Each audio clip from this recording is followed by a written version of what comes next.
Hey Neil, good night. It's a pleasure have you here. I'll be interviewing people in the next few months, so it's a really honor have you here in the first episode because me and all people here in the Logos are truly fan of your work and content. So thank you. Thank you for having me. Okay. And you are a well-known entrepreneur all around the world.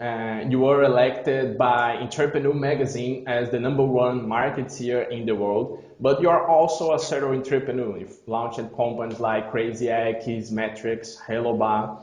And for people who doesn't know you yet here in Brazil, can you introduce yourself better and tell us your story, how you became entrepreneur and a marketeer? Yeah, so no problem at all. My name's Neil Patel, as you mentioned. I'm a serial entrepreneur. I create products that help businesses and marketers generate more traffic and sales from their website. Products like Crazy Egg, Hello Bar. I got my start by creating my own website years ago when I was a little kid. No one visited it. I had no choice but to learn marketing. I got good at it, and I decided to create an agency that helped other people with marketing. And then from there, I got into software because the customers were requesting software, but that's how I got my start. I just love helping small and medium businesses grow and succeed online. Nice, amazing. You have us a lot, and me for sure. And we are here today to talk about branding. So, what is branding for you? What's your definition about brand? It's for me, branding is like a sense of emotion that it conveys. When you look at an image that describes a brand, whether it's a person or a business, how does it make you feel? What does it make you want to do? That's branding. Okay, this is funny. You mentioned picture and etc. because we knew each other on Facebook because you post a picture, a cup of coffee with no brand, and another cup of coffee with Starbucks brand. And one was $1.25, and Starbucks was $3.25. And the subtitle was "Branding is everything." And I saw, oh, this is awesome. This is huge. And then I translated this post for with the logos fan page, and the post went viral. Thousands of people like it, share, comments, and I tagged you there. And then you start to talk with me, and I said, "Oh my God, Neil Patel is talking to me." I felt all all company and say this excited. And but this show how important is brand to be online. So, what's your opinion about social networks and how a brand should behavior online? Social networks are very popular. Look at Facebook, YouTube, Twitter, some of the most popular websites on the world. If a brand's not on there, you're missing opportunities to connect with customers, potential customers, engage with them, getting to know them. Everyone should be online, connecting and engaging with customers. Nice. And do you think there is a difference between personal brand and company brand, like Steve Jobs and Apple? It's impossible imagine Steve Jobs and do not think in Apple, and vice versa. So, when you have a CEO or a partner that is brilliant and is important, famous, how can you handle this, the personal brand and the company brand? Yeah, they both work together, but there is a difference. Like, look at Elon Musk. He's known as an entrepreneur, someone who's very smart, talented, who's going to change the world. His companies are like Tesla, SpaceX, product services, but the person himself represents a mission, something that he's going to change, impact in the world. But they're both brands, they're both connected. A personal brand and a company brand could be tied together in this case, like Steve Jobs and Apple, or Elon Musk and Tesla and SpaceX, they're all very powerful and big brands. Interesting. And talking about this, do you think there is a difference between build a personal brand like Neil Patel, you are a consultant, a marketer, a blogger, and a company brand like Crazy Eggs brand, Kiss Metrics brand? Do you saw some difference between building your brand and your company brand? Yeah, the big one is people find it easier to connect with a personal brand. The problem with a personal brand is it's not as tangible, it's harder to sell it. But those are the big things that I've noticed when you're building them both up at the same time. Okay, interesting.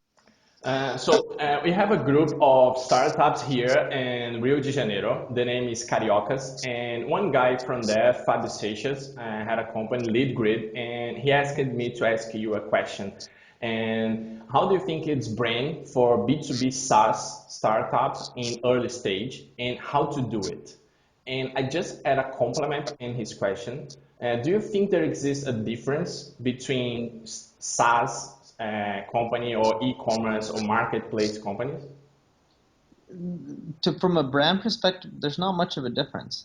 If I was a B2B SaaS, right, I would help out customers, potential customers. I would create a blog known for being that educational place that people can go to where they can find answers. And as you help these people solve their problems, they're much more likely to sign up for your SaaS business, respect your brand, get to know it, and leverage your products and services. But there's not much of a difference between B2B and B2C, in which you still have to do what's best for the customer. You got to help them out. And you have to go above and beyond to provide the best user experience. And do you think there is a difference between an early stage business and a big company? Like I'm starting my startup right now. Should I do PR or etc. when I'm a big company? There's not too much of a difference. It's more so at the beginning. It's how you can just get to what's the best way to say? At the beginning and later on you can make more mistakes because you've already built up a brand and a lot of loyalty. But in essence, there's no real difference. You need to always do what's best for the consumer. You need to focus on providing the best experience. You need to make sure people love you and the message you're conveying when people look at the brand is supposed to match your vision.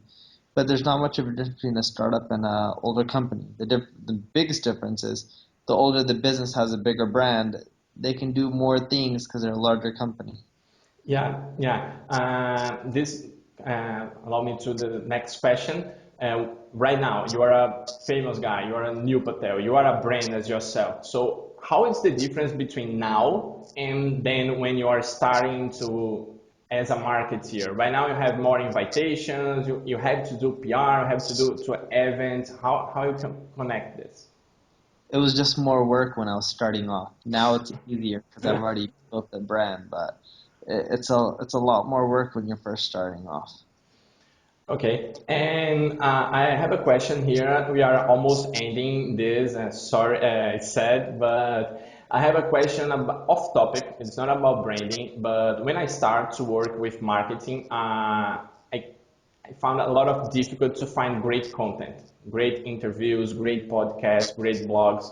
So can you help our audience with indicating some blogs? And please talk about your Portuguese blog. I already checked it out. It's amazing. So can you talk a little more about your Portuguese blog, about your project here in Brazil?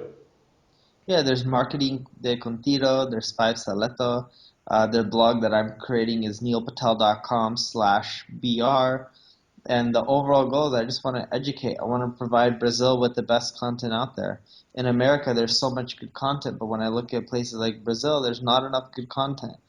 Brazilians deserve the best. Why not? They're good people, they're hard workers, they're smart, and I want to go above and beyond and provide them really good in-depth material. Okay, amazing, amazing. And if you can you give for our audience final thoughts, some advice, or tell us your big failure and what do you learn from this? I think when you tell failure, we can have a shortcut. You can learn for another. So if you can provide for us some great piece of content, it would be good. Yeah, I've made a lot of failures in marketing. The big one I make is I stick with one tactic. And over the years, I've learned is you should never rely on one tactic. You need to keep testing and trying new things. And the things that work out, do more of it. And then when the things that don't work out, iterate on them. Continue to learn why they didn't work out, and then keep pushing forward. Marketing is all about testing, and if you stop testing, you won't do well. You are talking about your blog here in Brazil. So we are launching your blog in Portuguese to give a great content for here and in our English. But right now you are expanding your brand. You have English blog and right now you have a Portuguese blog. How are you doing this brand here in Brazil? What is the strategy to internationalize your blog? Yeah, I'm building up the social media channel. I'm spending over $300 a day in Facebook ads just in Brazil. I'm translating all the content. I created a marketing tool, SEO tool just for Brazil. So I'm just going above and beyond. I'm trying to do more than everyone else to really help the people there. Okay, really, really thank you. Thank you for everything. Thank you for this time. Thank you for sharing your content and your experience to us. It was a pleasure. Bye bye. Thank you for having me. Thank you.